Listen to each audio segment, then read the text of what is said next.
All right, for the next few minutes, we're going to deconstruct a 4-year period with a single care agency. We're going to see how a system that's supposed to be all about support can end up operating without the most basic labor protections you can imagine.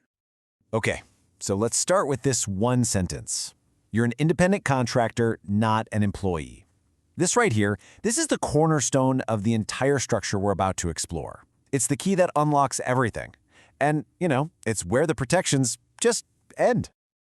So, the first thing we really need to understand is this legal foundation. It all centers on this idea of being an independent contractor. Let's call it the contractor illusion.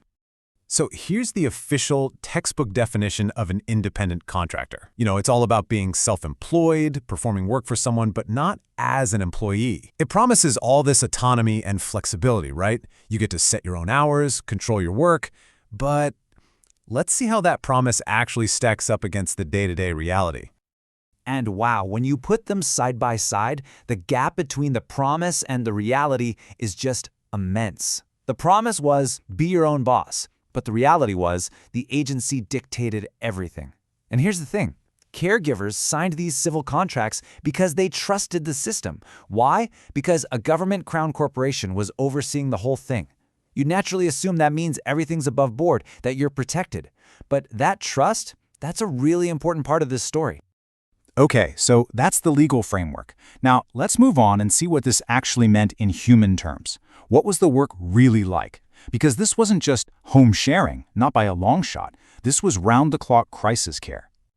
Yeah, this was not about simple assistance. We're talking about providing care for an adult with a severe mental disorder. It required a constant presence to manage emotional crises, to de-escalate aggression. The caregiver's own home literally became a full-time care facility. They had total responsibility for everything: meals, medication, safety, the whole 9 yards. And just look at a typical day. It was absolutely relentless. Morning, medication, meal prep, de-escalating anxiety. Afternoon, appointments, managing social stuff. Evening, trying to prevent outbursts. And the night, well, you're on call for whatever crises pop up. There was no off switch. You just can't clock out when your home is the workplace. And how many days off were there in 4 years? 0. That's vacation days, sick days, any kind of break. For 4 straight years, the work was continuous. And that's because the independent contractor model it has no mechanism for this. It doesn't account for the basic human need to rest or get sick or just not burn out. Okay, so you've got this incredible 24/7 workload. The next logical question is, how is it paid? And this brings us to the really stark economic reality of the whole system. When you actually calculate it on an hourly basis for 24/7 work, the payment was roughly 4 times lower than the legal minimum wage in British Columbia. Basically, the whole compensation model institutionalized sub-minimum wage labor, but it was all hidden under the guise of a stipend for an independent contractor. And this chart really says it all, doesn't it? That little bar on the left, that's the caregiver's effective hourly pay. The big one on the right is the BC minimum wage. I mean, the visual disparity is just shocking. It shows just how far the compensation fell below the legal standard for pretty much any other worker in the province. But wait, it gets even worse. That already low payment was chipped away even more because caregivers had to cover a ton of the client's living expenses out of their own pocket. We're talking food, transportation, part of the utilities, you name it. The system was basically transferring its own operating costs directly onto the individual. So, after years of this, with costs going up and the pay staying the same, the caregivers finally formally asked for a review. What happens when you try to get help?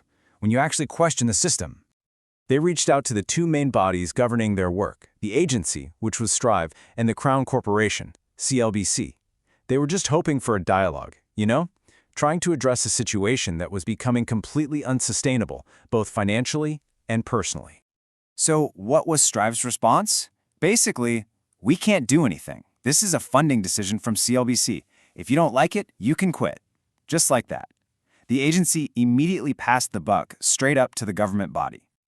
All right, so then they go to CLBC, the Crown Corporation, and what was their response?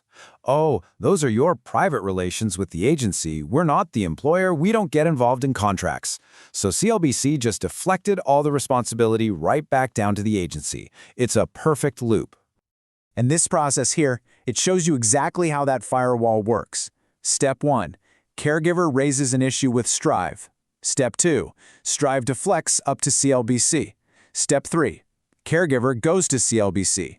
Step 4. CLBC deflects right back down to Strive. And the end result? No resolution. The complaint is just trapped between these two entities, and neither one will take accountability. It's designed for the problem to just go away. And here's the really crucial part. Through conversations in private online groups, it became clear this wasn't just an isolated incident. This wasn't a one-off. It was a systemic pattern that so many other home-sharing providers were facing. It was a feature of the system, not a bug. So, at the end of the day, it really leaves us with this one big question. When a system labels a 24/7 crisis worker an independent contractor just to get around labor laws, pays them a sub-minimum wage, and then builds this structure where no one is accountable, is that really a partnership for care? Or is it something else entirely? A system designed for exploitation?